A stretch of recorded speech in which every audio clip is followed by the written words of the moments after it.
All right. Welcome one, welcome all to this Off the Rails sports podcast. I kind of get a little confused there. My low intellect sometimes betrays me.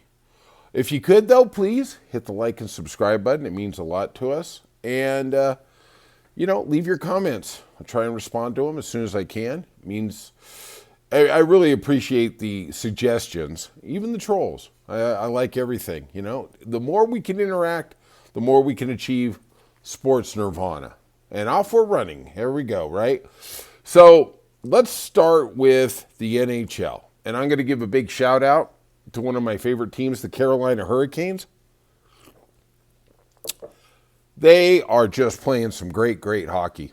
I know New Jersey is a little wounded without Jack Hughes, but the Hurricanes are taking it to them. They won the first two at home, lost the third game, but they came back in the fourth 5-2. They're just playing really, really good hockey. Do not be surprised if they get to the finals. I see a lot of chippiness in the Florida, Tampa Bay. Kachuk got away without having to get suspended. There's a lot going on there. I really think in the East, you've got the leader in the clubhouse, forget the Capitals, is whoever wins that Tampa Bay Florida series. Obviously, you think it's going to be Florida, but Tampa Bay showing a lot of heart. Those two teams do not like each other. Also, we had the Blues even up their series with the Jets 5-1. I'm telling you, I predicted this at the beginning. I thought it was going to go 7. I really did give the Blues, even though they were minus or plus 250, a huge underdog in this series. I gave them a legitimate chance. They were coming in hot. We're going to see. We're going to see what Winnipeg's made of. Now the worm has turned. The Capitals beat the Canadiens 5-2. I think that's pretty much it for the Canadiens. Now the Capitals are up 3-1. And I hope I get to talk to my brother Scott about this today, a little later in the podcast. The Oilers, they got more lives than a cat. I'm telling you, they came back in OT, beat the Kings 4-3 in literally a must-win game. You can't go down 3-1 and go back to Los Angeles for 2 more games. It's almost too much to overcome. But they did. Draisaitl hit the winner in overtime. He is just a man's man. There is nothing you could say about that. All right, let's get to the association. Sadly, there was a possible Achilles tear for Damian Lillard. He had the blood issue, and he rushed back to help his team. He probably came back a little too quick. And one of the things that happens is, we all saw this in the Golden State Toronto final when they rushed Kevin Durant back. He had a calf strain, hamstring strain, and I didn't realize that really leads to Achilles tears. And I don't know, but the guy wanted to be a warrior. He wanted to come back. He wanted to get that title. Time's running out on him. And I don't think he had enough prep. He really didn't. And as fans, we want our stars to play on the biggest stage, but they're also human too. And I hope this isn't the end of Damian Lillard's career. He's been well compensated. I'm not crying for him, but the guy really put it out there. And in this era where we talk about these players don't care, I think there's an example that they do. The money is the money. I get it. But I think a lot of these guys will literally risk their bodies to help the team. Maybe not as much as they used to, which I think was foolish. But, I look at Matt Scherzer and what he has done for the different teams he's played on in baseball. And Kevin Durant, case in point. He blew out his Achilles to try and give Golden State a chance to win another title. And unfortunately, it didn't work. Also, well, let's get to that game.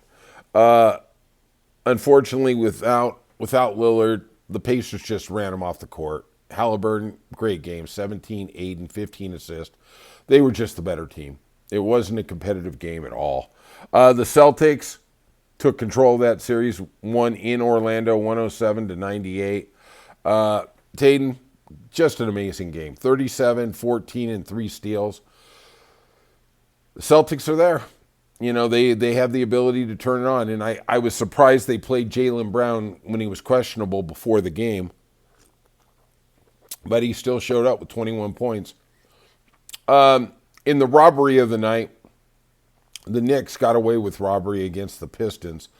The officials admitted after the game that there was a foul on Hardaway. It was brutal. And, what are you going to do? The guy was shooting a three. I think it was Hart went into him with his body.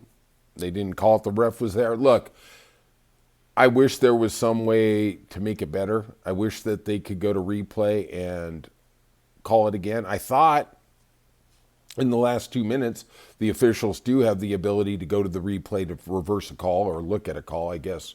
If you don't have a timeout, I guess you're not able to do that. I don't know. It sucks.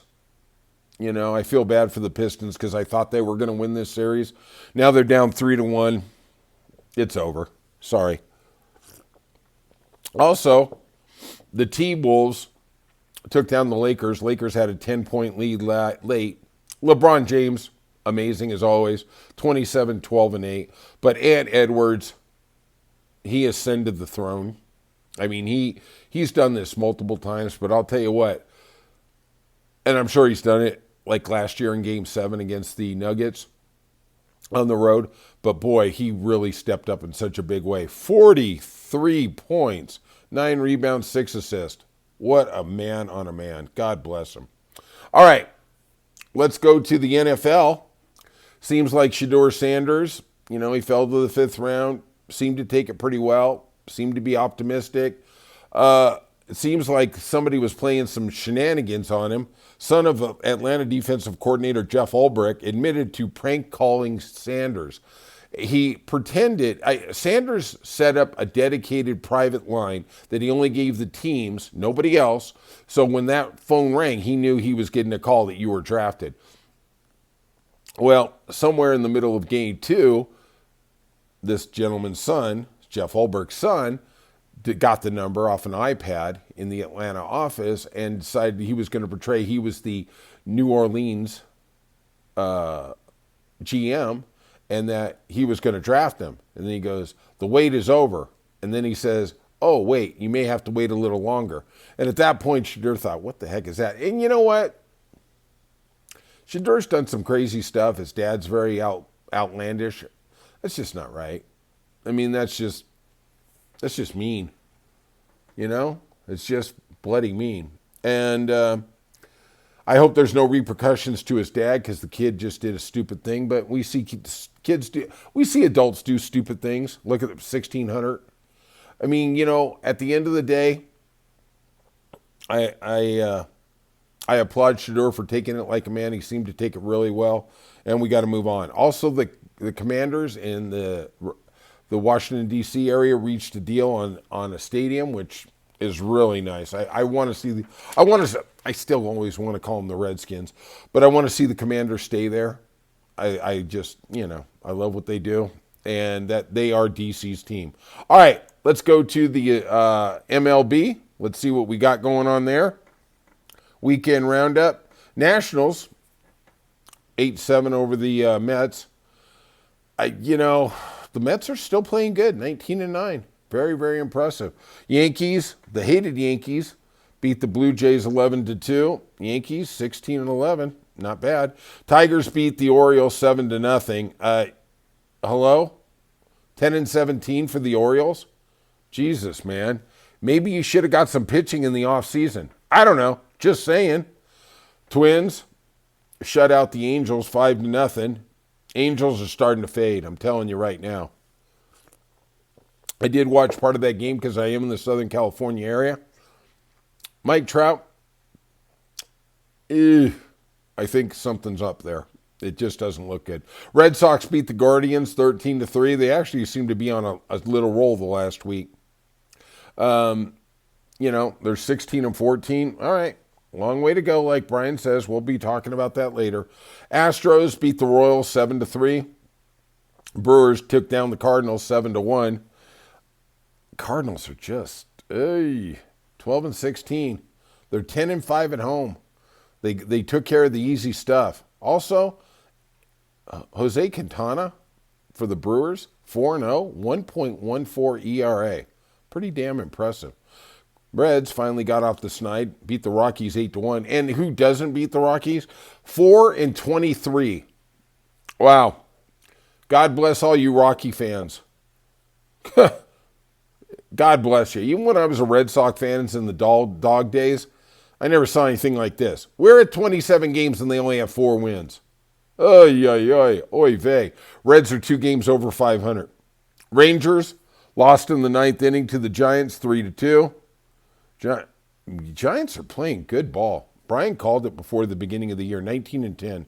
The Athletics 1-10 over the White Sox. Once again, John's going to keep going down that hole. I think the White Sox are actually competitive, but the record doesn't seem to indicate it, 7-21. The Braves bounced back, beat the Diamondbacks 4-0. Braves still got a ways to go to get to 500. There's still 3 games under 500. The Mariners beat the Marlins 7-6. Mariners are 16-12, not bad. Dodgers took the series from the Pirates after they lost the opener to Paul Skeens, 9-2. What are you going to say? Dodgers are the Dodgers. 12-3 at home. They're just below average on the road. Rays beat the Padres 4-2.